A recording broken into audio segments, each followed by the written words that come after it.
What's up guys, Guy here, and today in this video I will be doing another Battlefield 4 vehicle analysis. I have chose to do the attack helicopters this time, and you can leave your comments down below to tell me what you guys would like me to do next, and hopefully I can help you guys out. So in the first part, which is this part, I will be getting into the facts and details of the 3 attack helicopters and all their unlocks. And then in the second part, I will be giving you guys my opinion and talk about all my loadouts. So I hope you guys stay tuned to my channel for that. Anyways, let's first get started by talking about the 3 attack helicopters in Battlefield 4. They are the American faction's AH-1Z Viper, the Russian faction's Mi-28 Havoc, and the Chinese faction's WZ-10. They perform more or less the same with very low differences, and they do have different top speeds, with the Havoc and the Viper being the fastest at 160 while the WZ-10 is at 130.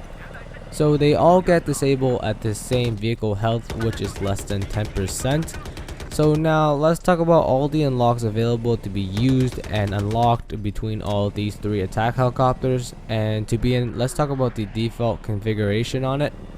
So default in the primary weapon section, we have the HYDRA rockets. They are a versatile rocket pod system capable of eliminating enemy infantry as well as light, medium, and heavy armor. It has a rate of fire of 300 rounds per minute with a magazine of 14 rockets, and there are 2 magazines. They reload in 4 seconds and will take 20 seconds to replenish. Then in the default secondary weapon section, we have the heat seekers.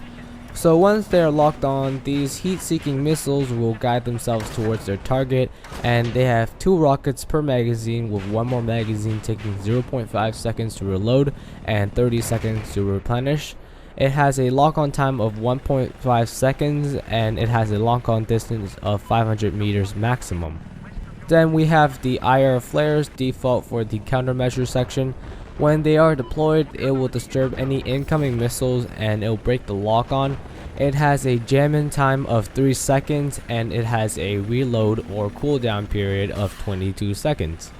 Then we have gyro stabilizer for the default upgrade section. It is an automatic system that helps to stabilize the vehicle after receiving a critical hit, meaning heat seekers or any other rockets. Then we have the gunner zoom for the default gunner optics. It is an basic optic enhancement that provides a magnification of 3 times when it is activated.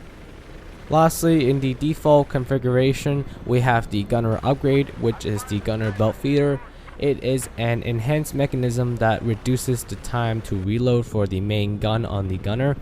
It takes it down from 3.6 seconds to 0.8 seconds, which is quite a lot in my opinion.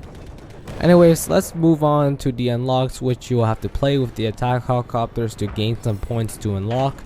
And firstly, at 4,000 points, you'll unlock the stealth coating belonging to the upgrade section. It is basically special plating that increases the time it takes for targeting systems to lock onto the vehicle. And then at 7,000 points, you'll unlock the gunner upgrade proximity scan, and it scans the area surrounding the vehicle, revealing enemy movement on the minimap. And this does not include air vehicles, but only infantry and ground vehicles. And it has a 30-meter radius around the helicopters, which it will start scanning around. Then the next unlock you'll unlock is the fire extinguisher at 11,000 points in the countermeasure section. It is an integrated fire extinguisher system that clears any critical states and starts a vehicle recovery. This can only be activated when the vehicle is in a critical state, and it will give you back full control, put out the fire, and if the vehicle's health is lower than 37%, it will restore it to that number. And it also has a 25-second cooldown time, so you kinda can't spam it. At 14,000 points, you'll unlock the gunner IRNV belonging to the gunner optics section. It is an enhanced infrared night vision that will make heat signatures easily visible at close to medium ranges. At 17,000 points with the attack helicopter, you'll unlock the ZUNI rockets for the primary weapon section. So they are anti-vehicle rockets with increased damage for direct hits on armor, and the larger warhead means fewer rockets can be fired from each magazine. It has a rate of fire of 200 rounds per minute and a magazine size of 8 rockets with 2 magazines in total, and each magazine takes 4 seconds to reload and 20 seconds to replenish. The next unlock is a countermeasure, and it is the ECM jammer at 20,000 points. When activated, this countermeasure will prevent targeting systems from locking onto you, and it will disturb any incoming missiles for a short time before it needs to reload and cool down.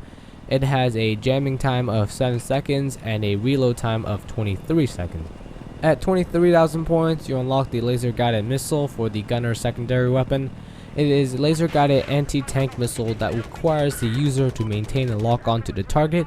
This can also lock onto laser designated targets even if they are out of your line of sight. It has a magazine size of 2 missiles, and there are a total of 1 mag, and it has a reload time of 5 seconds, and it has a replenish time of 30 seconds. It locks on in 1 second, and a laser designation lock on is still 1 second, and the max distance for it is 400 meters, and a laser distance is 500 meters, so you get 100 meters more when you use a laser designator. Then you'll unlock the air radar at 26,000 points in the upgrade section.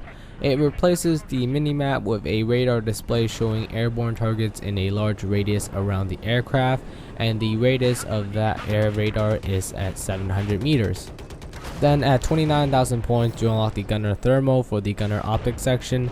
It is basically a black and white night vision system that shows heat signatures across all ranges, so it's basically kind of the IRNV optics. At 32,000 points with the attack helicopters, you'll unlock the tow missiles for the secondary weapon section. They are a wire-guided anti-tank missile that deals a large amount of damage to heavily armored targets and infantry within the blast radius. It has a magazine of 1 missile with 2 missiles in its total ammunition, and it has a 0.5 of a second reload time and a 30-second replenish time, with a lock-on time at 1.5 seconds, and the maximum lock-on distance is at 500 meters. Getting to the second last unlock, you unlock the TV guided missile at 35,000 points for the gunner secondary weapon. It is a missile controlled by the user via a remote camera, and they are very effective against armored targets. They have a time to live at 7 seconds, and it has a maximum distance of 1,000 meters. It has a magazine of 2 missiles, and there's a total of 1 mag, and it reloads in 0.2 seconds and an auto replenish in 30 seconds. The last unlock is the smart rockets at 38,000 points with the attack helicopters. This is for the primary weapons section, and it is a rocket system with a built-in guidance that will track towards the nearest armored target after being fired. It has a rate of fire of 300 rounds per minute and a magazine size of 10 rockets. It have a total of 2 magazines, and each magazine takes 4 seconds to reload, and it takes 20 seconds to replenish the magazines. Anyways, that's about it for this part 1 of my attack helicopter analysis. Those were just the unlocks for them, and my part 2 will be coming out very soon, so I hope you stay tuned to my channel for it, and I hope you enjoy watching this video.